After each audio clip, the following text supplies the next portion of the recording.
As Sunnah trust, সুন্নাতে উদ্ভাসিত জীবনের জন্য। আমাদের ইমিডিয়েট কাছে হলো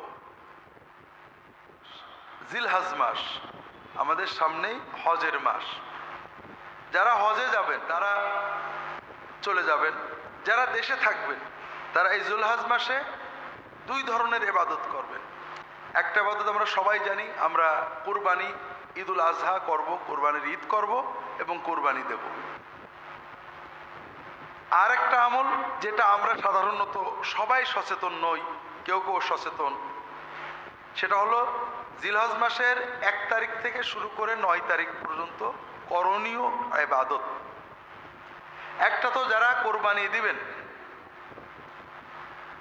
তাদের জন্য হাদিস শরীফে আসছে, কোরবানির মাসের চাঁদ উঠলে, অর্থাৎ জিলহজ মাসের চাঁদ উঠলে, জিলহজ মাসের কোরবানি পর্যন্ত 10 দিন তারা নখ চুল কাটবেন না, কোরবানির পরে কাটবেন।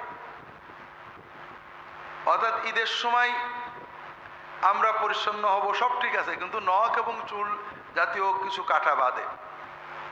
যারা কোরবানির সিদ্ধান্ত নেবেন তাদের জন্য রাসূলুল্লাহ সাল্লাল্লাহু আলাইহি ওয়াসাল্লাম বলছেন, মান আরাদা আন ইউযাহিয়া ফালা ইয়াখুযান্না মিন শা'রিহি ওয়া যফরিহি শাইআন আও কামা ক্বালা সাল্লাল্লাহু আলাইহি ওয়াসাল্লাম।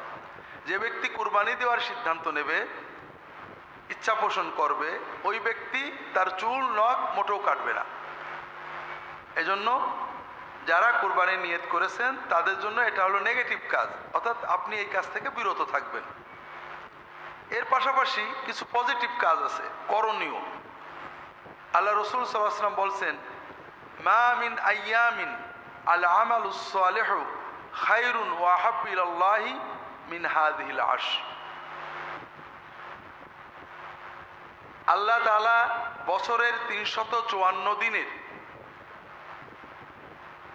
যে 10টা দিন সবচেয়ে বেশি পছন্দ করেন নেক আমলের জন্য, সেটা হলো এই জিলহজ মাসের প্রথম 10 দিন।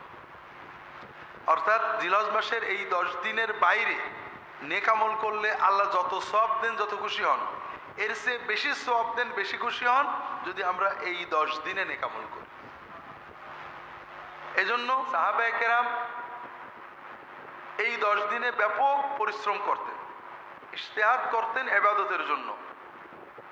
আর এই ইবাদতগুলোর প্রথম ইবাদত হলো রোজা, সিয়াম।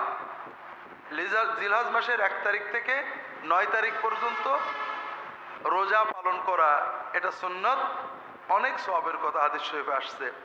বিশেষ করে 9 তারিখ আল্লাহ রাসূল সাল্লাল্লাহু আলাইহি ওয়াসাল্লাম বলছেন, সাওমু ইয়াউমি আরাফা আহতাসিবু আলাল্লাহ আইয়ুকাফিরা আস-সানাতা আল্লাতী ক্বাবলাহা ওয়াল্লাতী বা'দাহা আও কামা ক্বাল সাল্লাল্লাহু আলাইহি ওয়াসাল্লাম।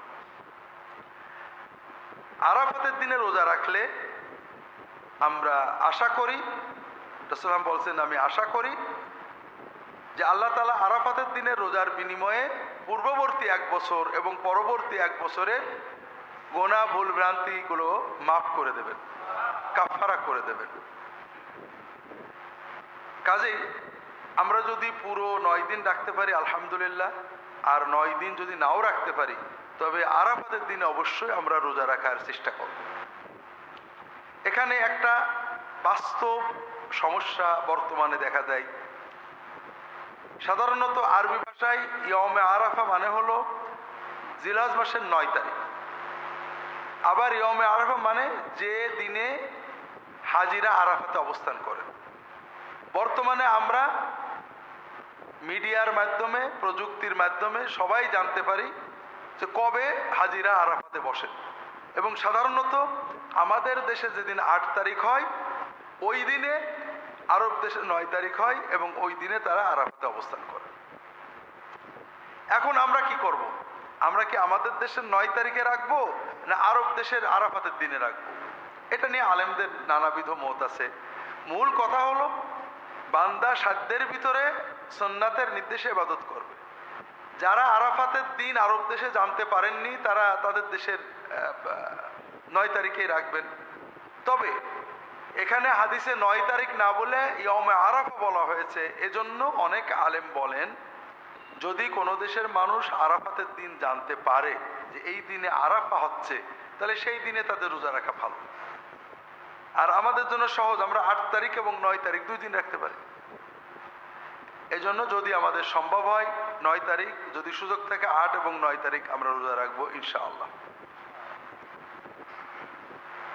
রোজার পরে বাকি নেক আমল উন্মুক্ত, বেশি বেশি নফল সালাত আদায় করা, বেশি বেশি জিকির, বেশি বেশি তিলাওয়াত, বেশি বেশি দান, মানুষের সাহায্য করা, আল্লাহর পথে দাওয়াত দেওয়া, নেক আমল বলতে যত আছে এগুলো এই কয়দিনে আমরা যদি একটু বেশি করতে পারি।